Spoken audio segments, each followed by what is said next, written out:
Hello guys, welcome to you all in this video. In this video, I'll cover 5 questions from 2023 with their comprehensive analysis. So here, it is first question. So you can read this question. It is about port and well-known information about them.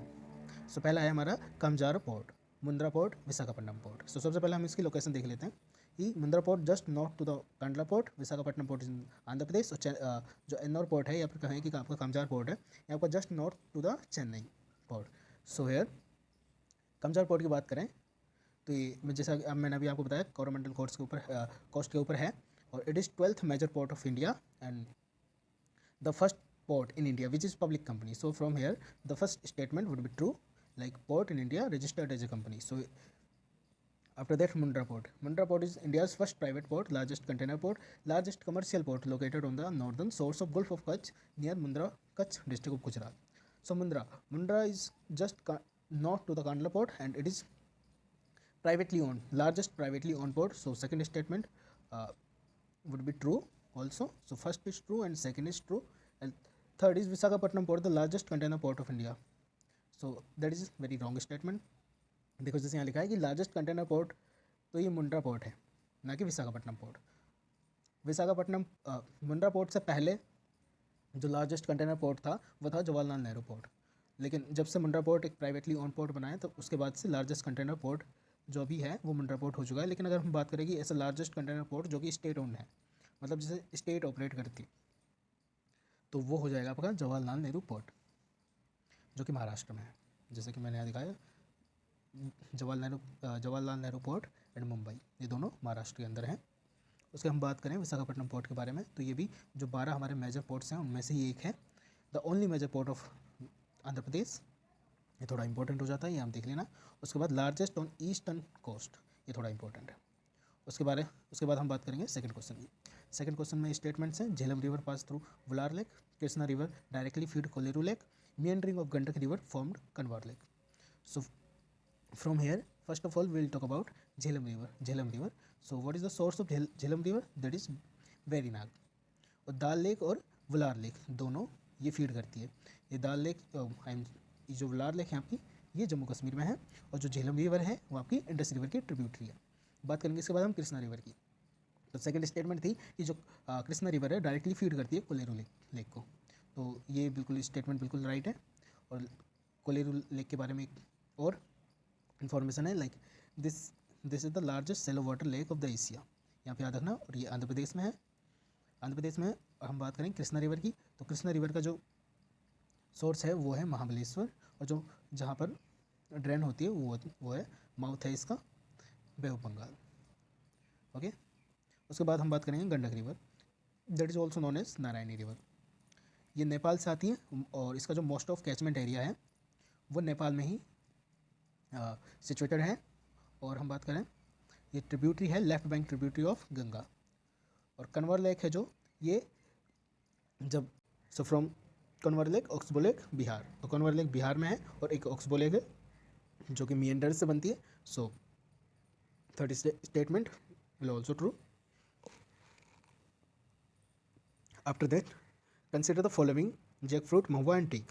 सो सबसे पहले आप इनका जो scientific name है वो याद रखना, क्योंकि ये भी आ सकता है कि मैथ्स में दे दे कि महुआ का साइंटिफिक नेम क्या है, टीक का क्या है, जैक फ्रूट का. आपको बिल्कुल स्पेलिंग याद नहीं करनी है, आपको जस्ट आइडिया होना चाहिए, थोड़ा बहुत आइडिया होना चाहिए कि आप ऑप्शंस को देख के अंदाज़ा लगा सको अगर कभी फ्यूचर में ऐसा क्वेश्चन बनता है तो. उसके बाद हम बात करेंगे सबसे पहले जैक फ्रूट के बारे में. तो देखो major producer in the world, तो इसमें इंडिया का भी नाम आता है. India, Thailand, Indonesia, Nepal. Kerala is the largest producer of Jack fruit in the world. सो ये थोड़ी इंपॉर्टेंट हो जाएगा आपका. Kerala is largest producer of Jack fruit in the world and state fruit of Kerala and Tamil Nadu. ये भी थोड़ा इंपॉर्टेंट है. स्टेट फ्रूट है केरला का और तमिलनाडु का. जैक फ्रूट जो आपका एक ट्रॉपिकल एवरग्रीन ट्री है. तो इसमें पूछा था डेसिडियस, तो ये आपका यहाँ से गलत हो जाएगा. ये आपका क्या है, ट्रॉपिकल एवरग्रीन ट्री. आप याद रखना, आगे आपको काम आएगा. और ये नेटिव है ट्रॉपिकल एशिया का. ये भी एक इन्फॉर्मेशन थोड़ी इंपॉर्टेंट है. उसके बाद हम बात करें महुआ का. Fermented to produce an alcoholic drink also called mahua, it is called tree of life. So fermented to produce an alcohol drink also called mahua, याद रखना. और ये जो पेड़ है ये ट्री ऑफ लाइफ कहा जाता है इसे, क्योंकि ये जब इसकी हर एक चीज़ लाइक इसकी लकड़ी है ना, इसकी पत्तियाँ, इसकी जड़, हर एक चीज़ काम आती है, कुछ जड़ी बूटियाँ बनाने में, कुछ और पर्पजेज़ के लिए। और ये एक डेसिडियस ट्री है, डेसिडियस ट्री है, तो ये वाली हमारी स्टेटमेंट यहाँ से ठीक हो जाएगी, डेसिडियस ट्री है। उसके बाद हम बात करेंगे टीक के बारे में। Teak is largest deciduous tree. तो देखो यहाँ से जो क्वेश्चन पूछा था कि टीक एक डेसिडियस ट्री है, तो बिल्कुल ये ठीक है। उसके बाद नेटिव है इंडिया का, म्यांमार का, लाओस का, थाईलैंड का। उसके बाद ये देखो, consider the following statement, India has more arable land than China, and second one is proportion of irrigated area more in India as compare to China, and third one is the average productivity per hectare in India agriculture is higher than that in China. So हमें correct statements ढूंढनी है इसमें। तो देखो यहाँ मैंने लिखा हुआ है, India has largest arable land of any country. ये देखो यहाँ से याद रखना आप ये वाली स्टेटमेंट, इंडिया के पास जो एरेबल लैंड है वो सबसे ज़्यादा है, किसी भी कंट्री में वर्ल्ड में किसी के पास भी इतनी ज़्यादा एरेबल लैंड नहीं है जितनी इंडिया के पास है। तो दूसरे नंबर पे कौन है, यूएसए, तीसरे पे रसिया, चौथे पे चाइना और पाँचवें ब्राज़ील। ये देखो, India has higher percentage of its arable land under the irrigation than China. तो दूसरी स्टेटमेंट भी हमारी ट्रू हो जाएगी। अगर बात करें तीसरी स्टेटमेंट की, China has higher agriculture productivity than India. So तीसरी स्टेटमेंट हमारी बोल रही थी जो इंडिया की जो एग्रीकल्चर प्रोडक्टिविटी है वो ज़्यादा है, लेकिन यहाँ से हमें पता लगता है चाइना की ज़्यादा है, तो हमारी तीसरी स्टेटमेंट गलत हो जाएगी।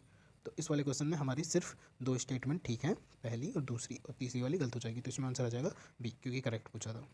उसके बाद हम बात करेंगे अगले क्वेश्चन में, which one of the following is the best example of repeated fall in the sea level giving rise to present day extensive marshland. तो इसका जो आंसर है वो है आपका रन ऑफ कच्छ। लेकिन इसी के साथ आपको ये भी पता होना चाहिए कि जितनी भी ये चारों साइड्स हैं कहाँ पर सिचुएटेड है। तो भीतरगढ़ का जो मैनग्रोव है वो आपका उड़ीसा में है, माराकम साल्ट पैंस हैं जो तमिलनाडु में है, और नौपटा स्वैम्स हैं जो आपके आंध्र प्रदेश में। ये आपको याद रखना है, क्या पता अगले पेपर में हमें कहीं कुछ ऐसा मिल जाए, कोई स्टेटमेंट ऐसी मिल जाए जिसमें हम इन PYQs का जो एनालिसिस है उसको यूटिलाइज कर सकें। अगर आपको ऐसी वीडियो फ्यूचर में चाहिए तो आप मेरे चैनल को सब्सक्राइब कर सकते हो। मैं हर दूसरे तीसरे दिन ऐसे 5 क्वेश्चंस का कॉम्प्रिहेंसिव एनालिसिस अपने चैनल पर लेके आऊँगा। So thank you very much, bye.